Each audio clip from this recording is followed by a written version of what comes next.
Hello everyone, good morning. मैं देवव्रत। कैसे हैं आप? मैं आशा करता हूं ठीक होंगे। और आज बेटा हम बीएससी फर्स्ट ईयर केमिस्ट्री का paper second, basically organic chemistry के लिए गैस लेकर आए हैं, जो कि आपके अपकमिंग एग्जाम 2021 के लिए बहुत ही आवश्यक है। ये गैस बेटा हमने MJPRU यूनिवर्सिटी अर्थात महात्मा ज्योतिबा फुले रोहिलखंड विश्वविद्यालय के लिए बनाई है, ऑर्गेनिक पेपर के लिए, बीएससी फर्स्ट ईयर के। क्योंकि ऑर्गेनिक पेपर जो होता है बेटा, ये माना जाता है कि टफेस्ट पेपर होता है। यहां पर गैस बनाना बहुत क्या होता है, कठिन होता है कि कौन सा क्वेश्चन आएगा या नहीं आएगा। पहली बात तो यहाँ पर लॉन्ग क्वेश्चन, कभी भी पूरा एक लॉन्ग क्वेश्चन नहीं आता। लॉन्ग क्वेश्चन पूरा एक ना आकर सेक्शंस में आता है। एक क्वेश्चन कहीं से दे दिया, उसका बी सेक्शन कहीं से, सी सेक्शन कहीं से, या फर्स्ट कहीं से, सेकंड कहीं से, थर्ड कहीं से। पूरे लॉन्ग क्वेश्चन को सेक्शंस में बांट देंगे ताकि बच्चा कंफ्यूज हो जाए। अब बच्चे के दो सेक्शंस में दो याद हो सकते हैं या कहीं कहीं एक याद होता है। ठीक, तो आज हमने बेटा सेकंड पेपर के लिए एक इंपॉर्टेंट गैस तैयार करी है। आप यकीन मान लीजिए, ये कंप्लीट क्वेश्चन करने के बाद कहीं से भी आ जाए तो क्वेश्चन आपका छूटेगा नहीं, ये गारंटी देते हैं हम।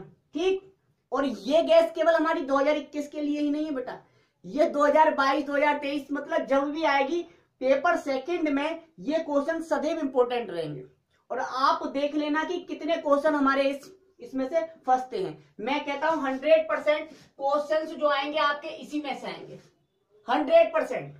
ठीक, तो क्वेश्चन देख लेते हैं जरा, क्योंकि बेटा डेट शीट आ गई है। MJPRU यूनिवर्सिटी ने डेट शीट क्लियर कर दी है। अभी टेंटेटिव डेट शीट डाली है, जिसमें यह पता चल गया कि 1 मई से पेपर एग्जाम स्टार्ट कराने जा रही है यूनिवर्सिटी। ठीक है, तो कम समय है, सिलेक्टेड क्वेश्चन करने हैं हमें। तो पहला क्वेश्चन देख लीजिए।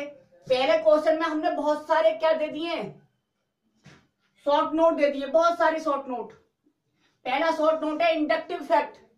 आपने फील्ड इफेक्ट पढ़ाए थे, हमने पढ़ाया था फील्ड इफेक्ट, तो उसमें इंडक्टिव इफेक्ट, प्रेरणिक प्रभाव, हिंदी में प्रेरणिक प्रभाव देख लेना है।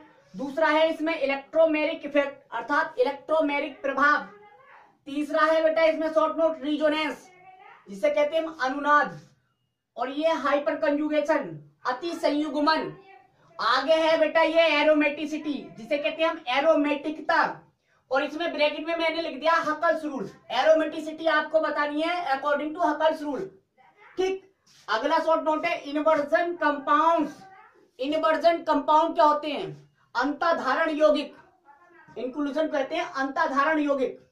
ठीक, अगला है चार्ज ट्रांसफर कॉम्प्लेक्सेस। ये इंक्लूजन कंपाउंड्स का ही प्रकार होता है, चार्ज ट्रांसफर कॉम्प्लेक्सेस मतलब आवेश स्थानांतरण संकुल। फिर है क्लेथरेट कंपाउंड्स, क्लेथरेट, ये सभी इंक्लूजन कंपाउंड्स के पार्ट हैं। ठीक, तो ये एक क्वेश्चन हमने इतने शॉर्ट नोट को तैयार करके एक क्वेश्चन में रख दिया है। ठीक है, ये शॉर्ट नोट बेटा एक क्वेश्चन के लिए हैं, हमने इतने शॉर्ट नोट को एक क्वेश्चन के रूप में बना दिया। लेकिन आपको सभी शॉर्ट नोट ही तैयार करने होते हैं, क्योंकि ये लॉन्ग है ही नहीं, ये सभी शॉर्ट नोट है। ठीक, ये हो गए। दूसरे क्वेश्चन में हमने और भी कुछ शॉर्ट नोट डाले, देखो जरा। ये होमोलाइटिक एंड हेटेरोलाइटिक बॉन्ड फिजन अर्थात सम तथा विषम बंध विदलन, सम तथा विषम बंध विदलन, सम तथा विषम बंध विदलन। फिर लिख दिया हमने कार्बेनियम आयन। कार्बेनियम आयन को बेटा हम कार्बन कैटायन भी बोल देते हैं, तो इसलिए ब्रैकेट में लिख दिया हमने कार्बन कैटायन, कार्बेनियम आयन। और फ्री रेडिकल, देखो हमने रिएक्शन इंटरमीडिएट पढ़ाए थे आपको, carbon cation, carbon anion, free radical, carbene, nitrene, benzyne. ठीक, ये 6 पढ़ाए थे हमने। 6 में से हमने 2 तो यहाँ पे दे दिए, कार्बेनियम आयन और फ्री रेडिकल।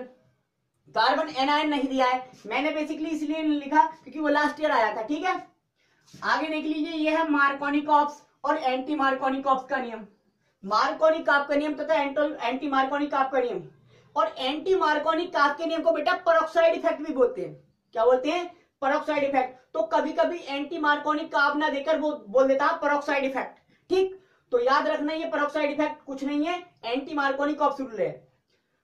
2014 में जो पेपर आया था बेटा, उसमें हमने मार्कोनी का नियम पढ़ के गए थे, लेकिन हम नहीं कर पाए क्योंकि ऑर्गेनिक में एग्जामिनर घुमाना चाहता है, मतलब ऐसा नाम देता है जो आप बच्चों को बेसिकली पता नहीं होता है। अब मार्कोनी का क्या नियम है, तो एल्कीन पर HBr की एडिशन रिएक्शन में पूछ लिया था कि addition, right the addition of HBr on alkene, alkene पर HBr का संयोग या योगात्मक अभिक्रिया दिखाइए। अब वही क्या था, मार्कोनी का था, हम ये नहीं करके आए थे। तो बेसिकली क्वेश्चन जो आता है थोड़ा घूम के आता है, ठीक है, लेकिन आपको पहचानना है। अगले क्वेश्चन में, क्वेश्चन नंबर 3 में, दूसरा क्वेश्चन यहीं तक हमने बस यहीं तक लिख दिया, ठीक है। तीसरे क्वेश्चन में आप देख लीजिए, सब्स्टिट्यूशन रिएक्शंस पढ़ाई थी हमने। सब्स्टिट्यूशन रिएक्शंस जिन्हें कहते हैं बेटा हम प्रतिस्थापन अभिक्रियाएं, सब्स्टिट्यूशन रिएक्शंस, तो इलेक्ट्रोफिलिक सब्स्टिट्यूशन रिएक्शन और न्यूक्लियोफिलिक सब्स्टिट्यूशन रिएक्शंस। तो बेसिकली न्यूक्लियोफिलिक सब्स्टिट्यूशन रिएक्शन हमें हाईलाइटेड क्वेश्चन रहता है सदैव, nucleophilic substitution reaction. Nucleophilic substitution reaction भी दो प्रकार की होती हैं, अर्थात नाभिक स्नेही प्रतिस्थापन अभिक्रियाएं भी दो प्रकार की होती हैं। एक तो एक अणुक नाभिक स्थापन प्रतिस्थापन अभिक्रियाएं, दूसरी होती है द्विअणुक नाभिक स्नेही प्रतिस्थापन अभिक्रियाएं। अंग्रेजी में अगर बात कर ले हम तो होता है, एक होता है यूनिमोलिकुलर न्यूक्लियोफिलिक सब्स्टिट्यूशन रिएक्शन, दूसरा होता है बाइमोलिकुलर न्यूक्लियोफिलिक सब्स्टिट्यूशन रिएक्शन। इसी प्रकार इलेक्ट्रोफिलिक सब्स्टिट्यूशन रिएक्शन अर्थात इलेक्ट्रॉन स्नेही प्रतिस्थापन रिएक्शन भी दो प्रकार की होती हैं, E1 और E2, मतलब यूनिमोलिकुलर और बाइमोलिकुलर।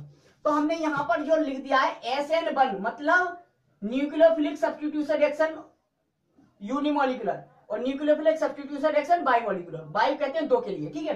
तो यूनि मतलब एक, यूनिमोलिकुलर न्यूक्लियोफिलिक सब्स्टिट्यूशन रिएक्शन, या बाइमोलिकुलर न्यूक्लियोफिलिक सब्स्टिट्यूशन रिएक्शन, ठीक है। ये पढ़े लेनी है दोनों।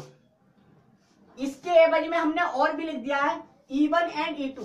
E1 मतलब यहाँ पे इलिमिनेशन को डिनोट कर रहा है, बेसिकली किसे डिनोट कर रहा है, इलिमिनेशन। इलिमिनेशन रिएक्शन मतलब प्रतिलोपन अभिक्रिया। प्रतिलोपन अभिक्रिया भी दो प्रकार की होती हैं, एक अणुक प्रतिलोपन अभिक्रिया और द्विअणुक प्रतिलोपन अभिक्रिया, मतलब E1 और E2, ठीक, दोनों लिखना है। अब इसी में हमने बेटा शॉर्ट नोट लिख दिए, कार्बिन, नाइट्रीन और एराइन। एराइन को हम कहते हैं बेंजाइन, बेंजाइन और एराइन, ठीक है। तो कार्बिन, नाइट्रीन और एराइन भी देख लेना, हो गया। तो ये 3 क्वेश्चन हो गए आपके यहां तक, ठीक। आगे देखें अगर हम चौथे क्वेश्चन में, तो चौथे क्वेश्चन में हमने बहुत सारी रिएक्शंस लिख दी है, ठीक है। कौन कौन सी रिएक्शन देखनी है, रिएक्शन केवल इतनी ही देख लेना, ठीक है, इतनी ही रिएक्शन देख लेना और ज्यादा रिएक्शन देखने की आवश्यकता ही नहीं है। पहली रिएक्शन है कोरेहाउस सिंथेसिस, कोरेहाउस संश्लेषण। दूसरी अभिक्रिया है बेटा बोटज रिएक्शन, बोटज अभिक्रिया। तीसरी रिएक्शन है बेटा फ्रैंकलैंड अभिक्रिया। चौथी है कॉल्बे रिएक्शन, ठीक। कोरेहाउस संश्लेषण, बोटज अभिक्रिया, फ्रैंकलैंड अभिक्रिया, कॉल्बे अभिक्रिया, हॉफमैन रूल पढ़ा है, हॉफमैन का नियम, बिर्च रिडक्शन, बिर्च अपचयन और डाइल्ड-सेल्टर अभिक्रिया। ये एक क्वेश्चन में मैंने जितनी भी रिएक्शंस पढ़नी है पूरी ऑर्गेनिक में, नेम रिएक्शन, बेसिकली ना रेम रिएक्शन भी बोल देते हैं, ठीक है, ये इतनी ही पढ़नी है केवल, नेम रिएक्शन, ठीक। एरोमेटिक कंपाउंड में जो रिएक्शंस पढ़ेंगे उन्हें छोड़कर बाकी केवल इतनी ही रिएक्शंस पढ़नी है, जिसे मैंने एक क्वेश्चन में डाल दिया चौथे क्वेश्चन नंबर 4 में, ठीक है। इसमें इतनी पढ़ लेनी है, कोरेहाउस संश्लेषण, बोटज अभिक्रिया, फ्रैंकलैंड अभिक्रिया, कॉल्बे अभिक्रिया, हॉफमैन रूल, बिर्च रिडक्शन, डाइल्ड-सेल्टर अभिक्रिया, ठीक। आगे देख लेते हैं 5वां क्वेश्चन क्या है। 5वें क्वेश्चन में बायर का तनाव सिद्धांत पढ़ा होगा बेटा आपने, बायर का तनाव सिद्धांत। हर बार क्वेश्चन आता है, हर बार, हो सकता है इस बार ना हो, लेकिन सदैव ये हाईलाइटेड क्वेश्चन है बेटा, याद रखना। देखो इंपोर्टेंट ऑलवेज भी इंपोर्टेंट सदैव के लिए इंपोर्टेंट होता है, ठीक। अब इतना मैंने लिख दिया है कि इसे पढ़ने के बाद, ये पढ़ लिया आपने तो भाई क्वेश्चन कहीं से नहीं छूटेगा। आप ये शिकायत नहीं कर सकते कि हाँ कि हमारा क्वेश्चन मिला नहीं, इसमें से क्वेश्चन मिलेंगे, ठीक है। इवन तो बच्चा अगर इनमें से कुछ छोड़ भी दे तो भी बच्चा पास हो जाएगा, ये गारंटी है भाई हमारी, ठीक। और अगर सब कर लिया तो 100% आएगा इसमें से, 100%, मतलब 33 में से आप 30 का क्या कर पाएंगे, अटेम्प्ट कर पाएंगे। 33 में से 30 नंबर का आप अटेम्प्ट कर पाएंगे, ठीक। एमसीक्यू भी 2 मिल जाएंगे इसी सिलेबस से, ठीक है। 5 एमसीक्यू में 2 इसी से मिल जाएंगे। तो शॉर्ट नोट और लॉन्ग क्वेश्चन तो इससे आ गए, सभी लॉन्ग क्वेश्चन 18 नंबर के, शॉर्ट नोट 10 नंबर के, 28 नंबर हो गए। 2 मैंने कहा एमसीक्यू भी आ जाएंगे इसी सिलेबस से, मतलब कितने होगा 28 2 30, 3 अंकों का छुट रहा है, मतलब 90% प्लस अटेम्प्ट कर पाओगे आप। पेपर तो 100 से फालतू आएगा इसमें से, ठीक है, लेकिन करना ही कम होगा, क्या करें, ठीक। आगे देख लीजिए 5वें क्वेश्चन में है बेटा बायर्स स्ट्रेंथ थ्योरी, बायर का तनाव सिद्धांत या केवल बायर्स थ्योरी कहते हैं, ठीक है, या केवल स्ट्रेंथ थ्योरी बोल देते हैं, बायर का तनाव सिद्धांत। और इनकी हिंदी तो मतलब ये नेम रिएक्शन है, हिंदी भी यही है, ठीक। अच्छा बात करें अगले क्वेश्चन, इसी क्वेश्चन में तो एक इंपॉर्टेंट टॉपिक है समावयवता, आइसोमेरिज्म। आइसोमेरिज्म भी क्वेश्चन बेटा आता ही है। तो आइसोमेरिज्म में 2 प्रकार की आइसोमेरिज्म हमने पढ़ाई है, एक तो संरचनात्मक समावयवता, दूसरी त्रिविम समावयवता। संरचनात्मक समावयवता को हम कहते हैं स्ट्रक्चरल आइसोमेरिज्म, और त्रिविम समावयवता को बेटा हम कहते हैं स्टीरियो आइसोमेरिज्म, ठीक है। तो स्ट्रक्चरल आइसोमेरिज्म भी 5 प्रकार की होती है। तो ये लॉन्ग क्वेश्चन है कि यहां से बन जाता है लॉन्ग बेसिकली, और स्टीरियो आइसोमेरिज्म भी ज्योमेट्रिकल और ऑप्टिकल 2 प्रकार की होती है। तो एक लॉन्ग क्वेश्चन इधर से बन जाता है, ठीक है। तो 2 लॉन्ग क्वेश्चन बन जाते हैं बेसिकली यहां से। लेकिन देखा यह गया है कि बीएससी फर्स्ट ईयर में जो वेटेज रहता है वो स्ट्रक्चरल आइसोमेरिज्म का रहता है, स्टीरियो का कम रहता है। तो मैं तो कहूंगा कि बेटा आइसोमेरिज्म ही एक इजी टॉपिक है, आप तैयार कर लीजिएगा, ठीक है। तो ये हो गए। आगे देखें बेटा, ये कुछ क्वेश्चन करवा दिया हमने। आगे देखो, अभी तो 5 क्वेश्चन हुए, 5 क्वेश्चन हुए। आगे देखिए, और हाँ बेटा एक पर्सनल रिक्वेस्ट, यदि आपको लगता है कि हाँ बंदे में दम है, बात में दम है, तो प्लीज यार सब्सक्राइब कर देना चैनल, ठीक है। और हाँ अभी यदि करो तो कोई बात नहीं, वो तो आपकी मर्जी है, लेकिन पेपर देने के बाद जरूर करना भाई। एक बार हमसे शिकायत भी कर देना अगर पेपर छूटे आपका, तो हमें जरूर, व्हाट्सएप नंबर हम लिखते हैं इसलिए, ये हमारा व्हाट्सएप नंबर है, पर्सनल नंबर है, एक ही नंबर चलाते हैं, कभी चेंज नहीं करेंगे। इस पे भाई आप जो भी देख रहे हो, इस पे अगर पेपर देने के बाद अगर नहीं आए तो भाई हमें सुनाना, ठीक। ये आगे देखिए जरा, ये तो सबूत है, ये तजुर्बा बोलता है बेटा, यूनिवर्सिटी बाहर ही नहीं जा सकती कभी, ठीक।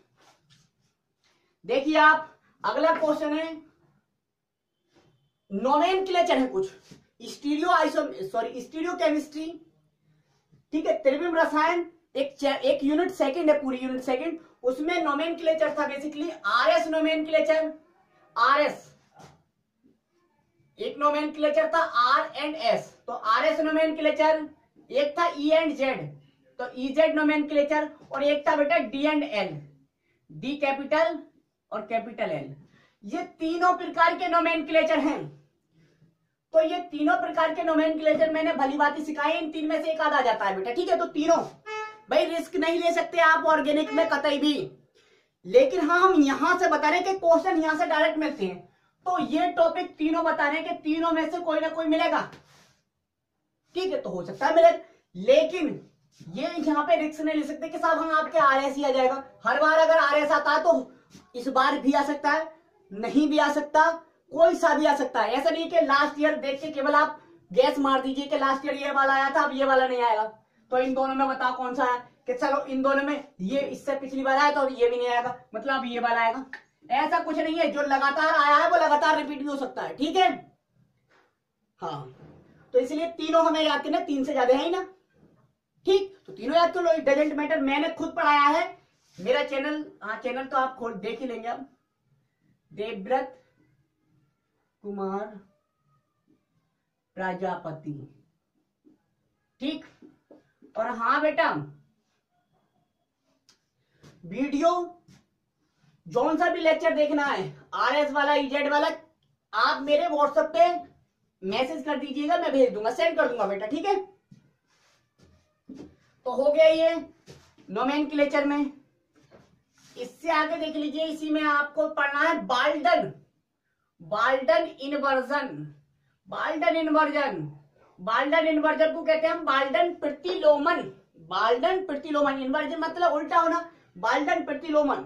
ठीक, आगे पढ़ लेना है बेटा में conformation. Conformation, conformation highlighted question रहता है सदैव के लिए। कन्फर्मेशन, कन्फर्मेशन में केवल 3 की कन्फर्मेशन हमको करनी है। कन्फर्मेशन कहते हैं सरूपण। क्या कहते हैं बेटा? सरूपण। कन्फर्मेशन सरूपणता है। ठीक है, क्या है बेसिकली? सरूपणता। तो सरूपणता पढ़नी है हमें, एक तो एथेन की, दूसरा ब्यूटेन की, तीसरा साइक्लोहेक्सेन। तो कन्फर्मेशन में आपको देख लेना है एथेन का conformation, conformation of ethane comma butane, या एन ब्यूटेन लिख के आ जाता है, इट डजंट मैटर। ब्यूटेन या एन लिख दू, चलो एन ब्यूटेन और साइक्लोहेक्सेन। साइक्लोहेक्सेन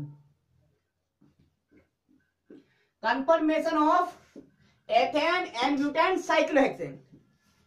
तो कन्फर्मेशन में से भी किसी एक की कन्फर्मेशन आ सकती है, कन्फर्मेशन ऑफ एथेन या कन्फर्मेशन ऑफ एन ब्यूटेन या कन्फर्मेशन ऑफ साइक्लोहेक्सेन। तो ये कन्फर्मेशन भी आप देख के जाना। ठीक है, ये भी क्वेश्चन बहुत इंपॉर्टेंट है। क्वेश्चन नंबर 7 में अगर हम बात कर लें, या इसी में बात करें, अभी इसी में आता है एक रेसिमाइजेशन। रेसिमाइजेशन मतलब रेसिमीकरण। रेसिमीकरण। और आप यदि अनसोल्ड आपके पास हो तो इन जितने मैं क्वेश्चन बता रहा हूं, इन क्वेश्चन से आप कोई से भी ईयर का सेट सॉल्व कर सकते हैं, कि कोई मतलब किताब की भी जरूरत नहीं पड़ेगी, इन्हीं के आंसर से हो जाएगा। इतना अच्छा करके मैंने उठाए ये क्वेश्चंस। ठीक है, रेसिमाइजेशन मतलब रेसिमीकरण। आगे है Kekule structure. Kekule structure of benzene. बेटा बेंजीन का कैकुलेज की संरचना, बेंजीन की संरचना कैकुले ने दी थी, उसी संरचना की बात कर रहे हैं, कैकुले की बेंजीन संरचना। ठीक, ये भी। तो ये क्वेश्चन हो गया छठा। छठे क्वेश्चन में आपको बेटा नोमेनक्लेचर देखने लिए तीनों, आरएस, ईजेड और डीएल। इसमें बाल्डन इन्वर्जन, कन्फर्मेशन देख लेना, एथेन का, एन ब्यूटेन का, साइक्लोहेक्सेन का। ठीक है, और रेसिमीकरण देख लेना और कैकुलेज की बेंजीन संरचना देखनी है। ठीक है, अब क्वेश्चन नंबर 7 देख लीजिए। Question number 7, question number 7, question number 7 में मैंने क्या रखा है देखो आप।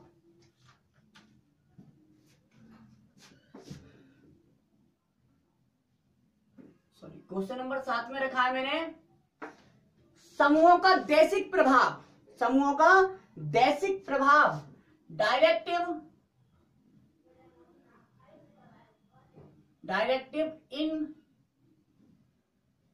Influence, directive influence of groups. Directive influence of groups, या हम कह सकते हैं सब्स्टिट्यूएंट्स।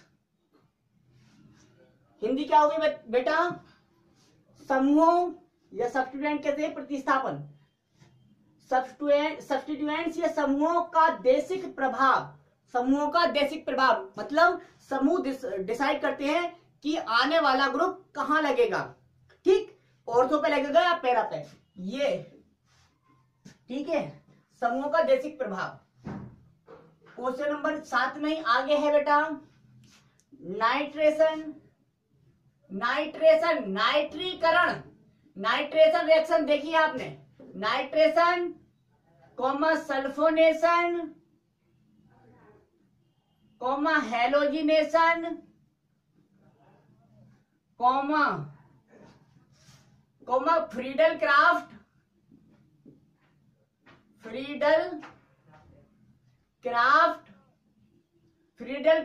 एल्काइलेशन और Friedel Crafts alkylation and acylation बेटा। ठीक, एल्काइलेशन और एसाइलेशन, फ्रीडल क्राफ्ट एल्काइलेशन और एसाइलेशन, ये 4 रिएक्शन पढ़ ले लिए हमें। सभी एरोमेटिक कंपाउंड, और एरोमेटिक कंपाउंड बहुत सारे हैं, केवल हमें ये रिएक्शंस बेटा बेंजीन और टोलिन में ही पढ़ने हैं। मतलब हम कह रहे हैं तो बेंजीन का नाइट्रीकरण पढ़ लेना है, बेंजीन का सल्फोनीकरण पढ़ लेना है, बेंजीन का हेलोजनीकरण, और बेंजीन का फ्रीडल क्राफ्ट एल्किलीकरण, और बेंजीन का फ्रीडल क्राफ्ट एसिलीकरण। ठीक, ये पढ़ लेना है। और यही रिएक्शन पढ़ लेनी है टोलिन के रेस्पेक्ट में। ऑफ लिख देता हूं बेंजीन एंड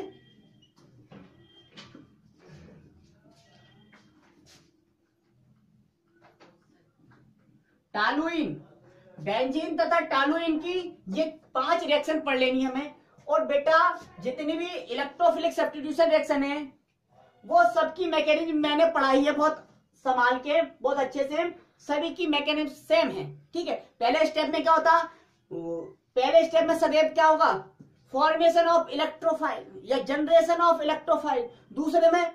दूसरे स्टेप में formation of sigma complex, formation of sigma complex, या हम कह सकते हैं attack of electrophile on benzene या एरोमेटिक कंपाउंड। तीसरे स्टेप में क्या होता था सदैव, रिमूवल ऑफ ओल्ड इलेक्ट्रोफाइल, जो प्रोटॉन था ओल्ड इलेक्ट्रोफाइल उसका रिमूवल कर दो, फाइनल प्रोडक्ट बना दो। ये 3 स्टेप होते थे मैकेनिज्म में, ठीक है, इजी। क्वेश्चन नंबर 7 में अगर हम बात कर लें तो 7वां क्वेश्चन देखिए, 7वां क्वेश्चन हो गया, ठीक। ये नोट कर लीजिए, क्वेश्चन नंबर 8वें क्वेश्चन में बात कर लेते हैं जरा। बेटा वीडियो पूरी देख लो यार, वीडियो पूरी देख लो यार, बस वीडियो पूरी देख लो, ठीक है, ठीक है।